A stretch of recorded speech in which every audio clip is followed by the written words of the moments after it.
Fala, meu lindo, fala, minha linda. Quem está falando aqui é o professor Rodrigo Pensador e esse, você já sabe, é o nosso canal de reflexão filosófica e sociológica, Canal Xê, História e Educação. Na discussão de hoje, nós vamos falar um pouquinho sobre a soltura do ex-presidente Lula. Eu vou propor um debate, uma discussão, não no ponto de vista colorado entre amor de um lado e ódio de outro. Vamos propor uma análise em relação ao que diz os preceitos constitucionais e quais devem ser os desdobramentos dessa decisão após, então, a revisão da condenação em segunda instância pelo STF essa semana. Bora? Vamos fazer uma análise filosófica disso? Então, depois da vinheta, cola comigo e vem!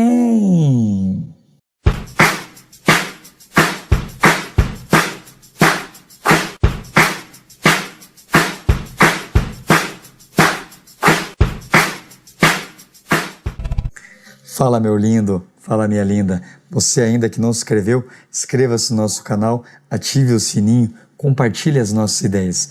Mais do que isso, eu vou pedir para você deixar nos comentários a sua visão, o seu posicionamento sobre a soltura, então, do ex-presidente Lula no dia de ontem, né? Então, a primeira análise que eu faço em relação à soltura, se é certo ou se é errado, primeira coisa, o Brasil vive um período em que a gente tem opiniões, muitas vezes, fora e longe do embasamento teórico. Para a gente compreender a verdade, para a gente ser de fato amigo da verdade, como é o sentido da palavra filosofia, amor à sabedoria, eu tenho que deixar as paixões ideológicas de um lado ou de outro e fazer uma análise primeiro fria do qual é o objeto de análise. Nós vamos falar sobre a soltura. Então, o que diz os preceitos legais?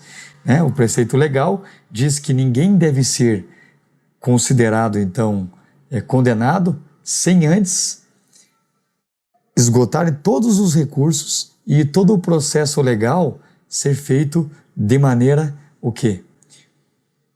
Legal. Ou seja, o que quer dizer isso?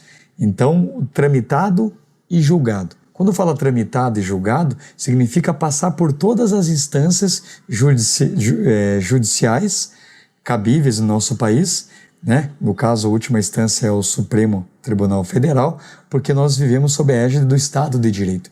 A Constituição de 1988, é muito claro, né? Há uma presunção de inocência. Todos nós somos inocentes, até que se prove o contrário, né? E o tramitado e julgado significa onde não couber mais recurso. É importante vocês entenderem que um pouquinho antes do processo eleitoral do ano passado, houve um julgamento do STF, onde os juízes entenderam que poderia ser preso em segunda instância. Então, o Lula foi preso porque tinham mudado a interpretação.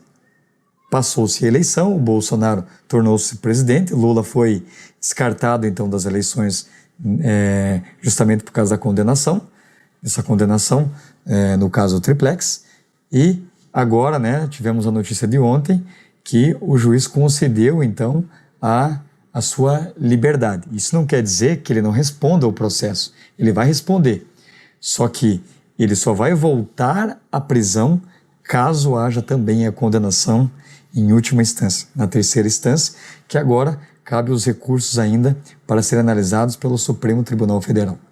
Então, fizemos uma análise constitucional. Mas por que os ministros supremos mudaram os seus votos? Essa é a grande questão. Isso é uma cláusula pétrea. A lei que rege, então, a presunção de inocência, que está no artigo 5º da Constituição, ele vai dizer justamente isso, né? É uma cláusula pétrea, então não há uma outra interpretação, é algo que pétreo, o que significa pedra, aquilo que é duro, aquilo que é basilar, aquilo que é fundamental. Então não deveria ter uma interpretação dúbia por parte dos ministros, né? Ou seja, mas no ano passado houve uma interpretação diferenciada porque era o ex-presidente Lula. Análise legal, a gente não pode separar de uma análise de conjuntura de uma análise política. Qual era o momento político que nós estávamos vivendo que fez com que Lula fosse afastado? A possibilidade da eleição. Ou seja, afastar o Lula da eleição direcionaria o caminho mais livre para o Bolsonaro, né, que era o concorrente direto ali do Lula. Naquela época, então, antes da condenação em segunda instância, já no primeiro semestre, entre o primeiro e segundo semestre de 2018, o Lula ainda era o franco favorito a vencer as eleições, né? Ou nos cenários mais otimistas, poderia ter um segundo turno entre o ex-presidente Lula e o então candidato Jair Bolsonaro, que hoje é o presidente da República. Hoje muda-se o entendimento do Supremo Tribunal Federal. Qual que é a conjuntura política? O Lula não representa mais o risco de ganhar as eleições. Então, isso são duas análises fáticas, né, em relação a isso. Mas e os desdobramentos dessa libertação? A gente não pode esquecer que nós vivemos num país onde está polarizado, em certa medida. A grande parte dos eleitores que estão, digamos que neutro nesse posicionamento, que foram os eleitores que ou votaram em Ciro Gomes, ou votaram nulo em branco, ou não participaram das eleições, que é a maioria. E de um lado temos os apoiadores do ex-presidente Lula, e do outro lado, né, aqueles que apoiam a política do nosso presidente, então, Jair Messias Bolsonaro. O que nós temos que compreender é que a realidade ela é contraditória, ela é feita a partir de uma análise que a gente chama de dialética. A história ela é dialética, o Hegel já dizia, né? Mas essa ideia vem lá desde dos filósofos pré-socráticos com Heráclito, que trabalhava a ideia da contradição, né? Então, o que significa isso? Significa dizer que com a soltura do Lula, ao mesmo tempo que um movimento se consolida no cenário político em ascensão, ou seja, vai haver um fortalecimento dos petistas de parte da esquerda, ao mesmo tempo vai enfervecer o ímpeto da extrema-direita, ou da direita, ou daqueles que apoiam o Bolsonaro, né?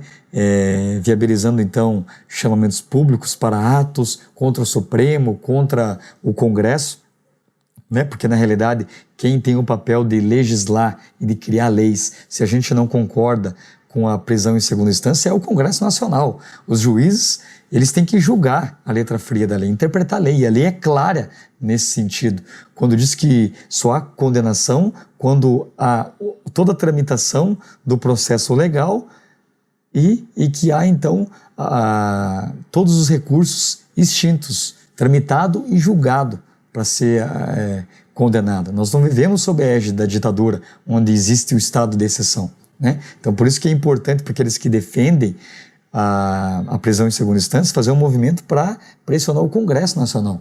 E eu acredito que dificilmente isso irá acontecer, porque muitos dos congressistas estão aí sob a mira da Lava Jato, de outras operações que visam, né, investigar crimes de corrupção, e como eles não querem ser o alvo da vez, dificilmente acredito que passe. Então, não passa por uma questão política, essa minha leitura, e não passa por uma questão legal, porque como é um princípio constitucional do artigo 5º, ele não pode ser alterado pelo Congresso Nacional, né? Então tem essa questão. O que eu tenho para acrescentar enquanto análise filosófica, tudo isso que eu vejo é o seguinte: com o desgaste do governo Bolsonaro, né, com as políticas que estão sendo feitas em termos de reforma, que vai representar, de certo modo, um aprofundamento das desigualdades sociais, e ao mesmo tempo com a ascensão agora e o fortalecimento da esquerda petista, sobretudo, eu acredito que pode desembocar numa pedida de uma ditadura, né? Mas eu não acredito que os militares tenham esse anseio por voltar ao poder, mesmo porque com a reforma da Previdência eles mantiveram seus privilégios, então não há um interesse econômico em ascender o poder, porque o aspecto econômico, que é o que move a mudança política, o golpe, seja militar ou institucional, ele ocorre quando uma classe, sobretudo quando a classe dominante, ela sente-se então ameaçada.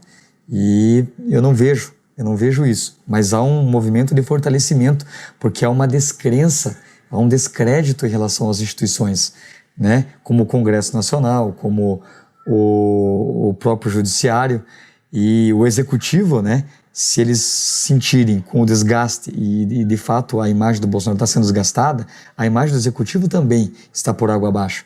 Então, a única chance para a extrema-direita respirar, porque o PSDB está desgastado, a imagem mais forte da direita é ainda do Bolsonaro. Só que com essas pesquisas indicando a popularidade muito baixa já no primeiro ano de mandato, e eu acredito que fica difícil ele se manter no cargo. Então, a direita vai optar por esse aprofundamento que seria a pedida, né, dos militares voltando ao poder. Mas como eu disse que eu não acredito na volta dos militares, do regime militar, da ditadura ao poder, o que pode contribuir para que haja uma outra possibilidade concreta seria um partido de centro-esquerda, né? Um partido de centro-esquerda, alguém que consiga conciliar algumas pautas da direita e algumas pautas da esquerda. Veja, o que eu estou fazendo é uma análise de conjuntura aqui, porque o PT, ele, com o seu desgaste, ele trouxe, querendo ou não, a sua contradição, que é o ódio, né? O PT, quando ele incluiu politicamente as pessoas, né, e ao mesmo tempo despertou ódio com toda a corrupção que foi descoberta dentro do partido, e a gente sabe que não é algo exclusivo do PT, mas isso foi desnudado, e esse movimento anticorrupção surgiu muito forte a partir de 2013 e 2014, 15, dentro de próprias operações iniciadas no governo do PT.